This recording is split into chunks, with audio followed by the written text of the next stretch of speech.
है कि वो क्या बुनियादी चीज़ है जो कि फ़र्क डालती है एक सक्सेसफुल रियल स्टेट कंसल्टेंट में और एक less successful real estate consultant में। तो वो जो बुनियादी पॉइंट है वो है बेसिकली फॉलो अप। जिस तरह आप अच्छे फॉलो अप आप कर पाएंगे वैसे ही आपकी डेली लाइफ में एज ए ब्रोकर एक मोमेंटम क्रिएट होगा। जो साइंटिफिक रिसर्च है उसके मुताबिक 80% जो सेल्स हैं वो पाँचवें या उससे ज़्यादा दफ़ा के फॉलो अप के बाद हैपन होते हैं। साथ जुड़ी हुई दूसरी बात ये भी है कि around 45% sales representatives, consultants, brokers पहले ही फॉलो अप के बाद इस नतीजे पे पहुंच जाते हैं कि जनाब इस लीड के से मेरा बिजनेस जनरेट नहीं हो सकता, so they give up right after the first follow up. हमें बतौर रियल स्टेट कंसल्टेंट और ये समझने की ज़रूरत है कि जो सेल्स फनल होती है ना रियल स्टेट की, वो स्लो होती है। वो उस तरह की FMCG की तरह नहीं है कि आप ऑनलाइन चीज़ स्टोर पे गए या किसी फिज़िकल दुकान में गए, चीज़ पसंद की, नेगोशिएशन की, या उसमें नेगोशिएशन का चांस नहीं है, you like it, you paid it, you come back with bag.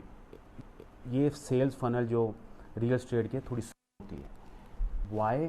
क्योंकि रियल स्टेट की जो परचेज़ है वो इमोशनल होती है, कैलकुलेटेड होती है, और वो एक ऐसा डिसीजन होता है जो इंसान हर रोज़ नहीं करता। हम जिन लीड से बेसिकली बात कर रहे होंगे वो एंड यूज़र्स होंगे, हाउस होल्ड इन्वेस्टर्स होंगे, यू नेवर नो, उनमें से मोस्टली ऐसे होंगे जिन्होंने अपनी सेविंग, पेंशन, कोई दूसरा एसेट कन्वर्ट किया, और उस पैसे के लिए जिसके लिए आप उसको एडवाइस कर रहे हैं, उस पैसे को इकट्ठा करने के लिए हो सकता है उसकी बाकी सारी आधी ज़िंदगी लगी हो।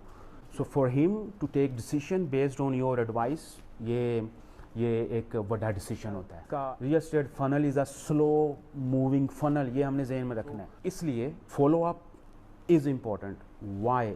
क्योंकि फॉलो अप से टॉक थ्रू होता है, आप बातें करना शुरू करते हैं और ट्रस्ट बिल्ड होता है, रिलेशनशिप बिल्ड होता है। क्योंकि जिन लोगों की क्लोजिंग सबसे ज़्यादा, अगर वो 7वें 8वें 9वें फॉलो अप तक जाने के लिए इतने रेजिलियंट हैं, तो दैट मीन कि उस लेवल पे जाके उनका कंपटीशन ही बड़ा कम रह जाता है यार within industry. Consistency beats the talent. यहाँ पे रियल स्टेट में मैं बड़ा टैलेंटेड हूँ जनाब, मुझे क्लोजिंग करनी आती है, ऑब्जेक्शन हैंडल करना आता है। फॉर एग्जांपल मैं अपनी इमोशनल इंटेलिजेंस यूज़ करता हूँ अगले बंदे को ओवर द कन्वर्सेशन। मैं सामने बैठ के अपने बॉडी लैंग्वेज से अगले बंदे को क्लोज कर सकता हूँ। मेरे पास पेंसिल क्लोजिंग स्किल है, मैं लिख के लोगों को एक कंक्लूजन तक पहुंचा सकता हूं, उनको डिसीजन मेकिंग करवा सकता हूं। I can do many things.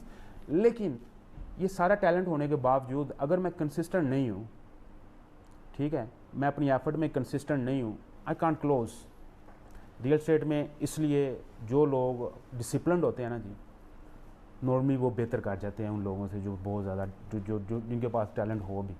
So consistency इस मामले में, और वो यही है फॉलो अप जिसकी हम सारी बात कर रहे हैं।